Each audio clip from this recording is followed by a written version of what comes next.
Step 1, Lesson 6, Intuition is your best friend. Explanation.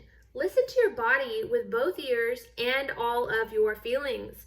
Your body is always communicating with you. Learning to trust your inner signals is one of the most powerful tools for healing. Symptoms aren't random, they are messages. Listening to them will guide you toward what helps and what harms.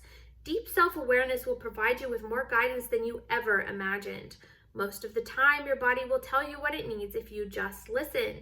Scientific backing. The gut-brain connection is well documented. Our bodies send signals to our brains via the vagus nerve, influencing both emotions and physical symptoms. Research into interoception, the brain's ability to sense internal bodily states, shows that people who develop better body awareness experience reduced symptoms.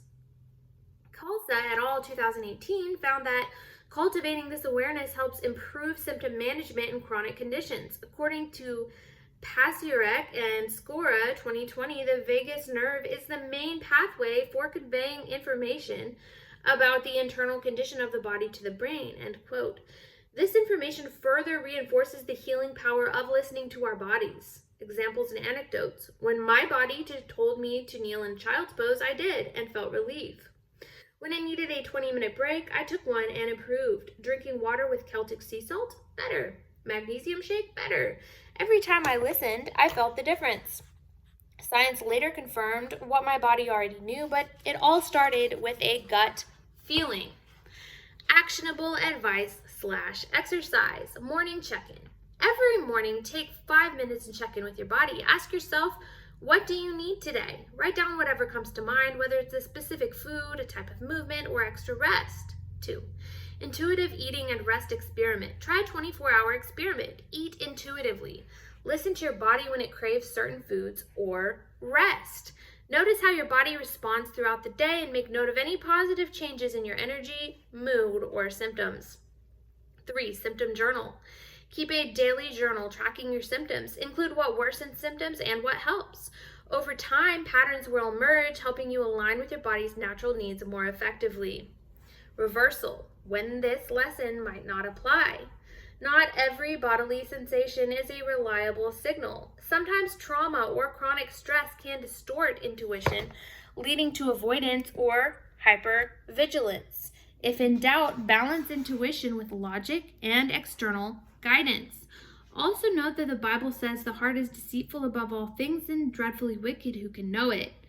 That is why I started the steps with faith. If you don't have your heart in the right place, your intuition could lead you astray. Rather than your heart leading you, your heart should be following you.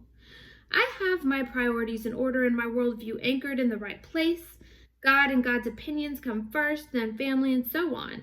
I use logic and reasoning in my decision making. And I am careful to guide my heart in the right direction by seeking God's wisdom. It is from this correct mooring that I trust my intuition. And then I run my intuitive insights through logic and reasoning. So keep everything in its rightful place. Intuition is powerful, but it should not take the place of God or God's opinions. As a rule of thumb, as a general rule of thumb, you always know that if it comes to our human opinions compared to God's opinion is always right. If you find your intuition at odds with the Bible, it's time to do some deeper study and find out where you might be going wrong. When I speak about God and God's opinion, I am strictly speaking about the God of the Bible and what he says in the Bible that you can read for yourself. It is sadly possible for false religions and cults to twist what they find in the Bible for their own ends, deceiving their people and keeping them in bondage. Some cults teach allegiance to one man as if he were God when he is not. This is not what I am talking about. When I talk about God and God's opinion, I am only talking about God, the creator of the universe, and what he says in the Bible that you can read for yourself. And that brings us to the end, a little bit technical, of F&D Recovery Guide. Just the portion that we were reading today by Alyssa Black, Master of Arts in Teaching, 7 Evidence-Based Steps to Heal Functional Neurological Disorder, Volume 1. This is available on Amazon all over the world. It is written from a faith-based perspective. However, the primary goal of the book is obviously not evangelism. It's just to help people get better from FND. And one of the lessons that I teach, I think it might be in book 2 actually, but it could be in here. It's hard to remember, is to actually live authentically. And that is why I wrote it from a faith-based perspective, because that's my authentic viewpoint. But since it's not just like a primary evangelism thing, if you aren't a Christian, you can still read this and get lots of help from it. You would just skip through the parts that you don't agree with, and all the science it checks out. You can just skip the Bible verses if you don't agree with Christianity, but it is my unique experience and my authentic voice in the book. So it's available on Amazon all over the world, and volume 2 is coming out soon. This is backed by 241 scientific sources.